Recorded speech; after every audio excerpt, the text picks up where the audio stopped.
sortir de l'occupation financière, ce qu'elle dit, ça veut dire précisément ça. C'est-à-dire donner la priorité au travail humain, donner la priorité à ceux qui vraiment font un effort pour produire pour le futur, produire pour tout le monde, et pas simplement avoir une société où on considère le travail comme un coût, ou le travail comme ce qu'ils appellent une variable d'ajustement. C'est-à-dire qu'on dit on va réduire le coût du travail pour être compétitif. Alors ça c'est complètement aberrant, et ça fait le jeu des extrêmes, en particulier de Marine Le Pen, qui se prétend sociale, alors qu'elle n'a jamais été sociale dans quoi que ce soit, et les gens qui sont méchants disent comment on peut être social quand on est montre-tout, quand on est dans le château de montre-tout. Bon, mais les gens voient qu'il faudrait autre chose, et je crois que la fameuse séparation bancaire que Macron et Hollande n'ont pas fait, c'est essentiel qu'on repose ce débat, que les banques qui font de bonnes choses, qui font du crédit, qui gèrent les dépôts des gens, vos dépôts, nos dépôts, mes dépôts, ces banques sont encouragées. Mais celles qui jouent sur les marchés financiers et qui sont dans tout ce cercle de jeu, celles-là, il ne faut pas les secourir, si elles font faillite, tant pis pour elles. Donc il y a une mesure à prendre, elle n'a pas été prise parce qu'on a peur de la puissance financière.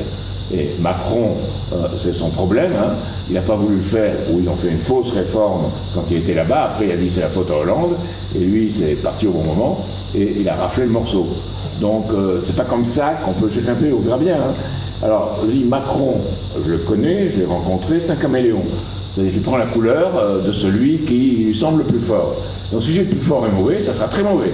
Si celui le plus fort est bon, il sera peut-être bon. Donc ça dépend de vous, ça dépend de la pression qu'on met sur lui.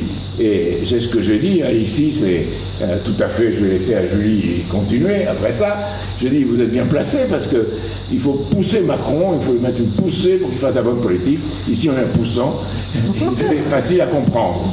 Donc voilà ce que j'ai à dire, il faut que chacun d'entre vous pense que quelque chose de nouveau peut apparaître, que c'est vous qui pourrez le faire apparaître, c'est pas Julie, moi ou seulement un petit groupe, c'est vous, et il faut que ça s'étende. Et c'est pour ça que Julie, pour moi, est quelqu'un, parmi les quelques candidats qu'on a pu présenter, c'est quelqu'un qui a ce sens qu'on peut rendre le monde meilleur, on peut se battre pour les enfants et petits-enfants, dans un pays en France où plus de 2/3 des gens pensent que leurs petits-enfants et leurs enfants vivront moins bien qu'eux.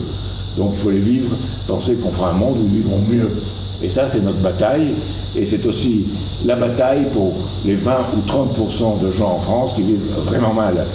Il faut penser que 60% environ vivent pas si mal, 3% vivent de façon honteuse avec des sommes énormes, et 30-35% vivent vraiment mal. Et on les voit ici, en particulier dans le Midi, où je les ai vus dans le Cotentin, je les ai vus à Guéret, je les ai vus à Montluçon. Ces gens-là, il faut leur rendre la justice et rendre pour leurs enfants un avenir et un travail.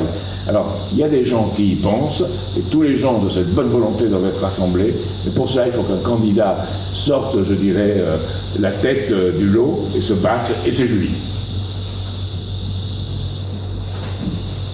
La guerre et la concurrence vers le bas, j'ai envie de dire qu'il y en a marre. Et personnellement, si j'ai décidé de m'engager en politique, c'est pour bâtir la paix par le développement.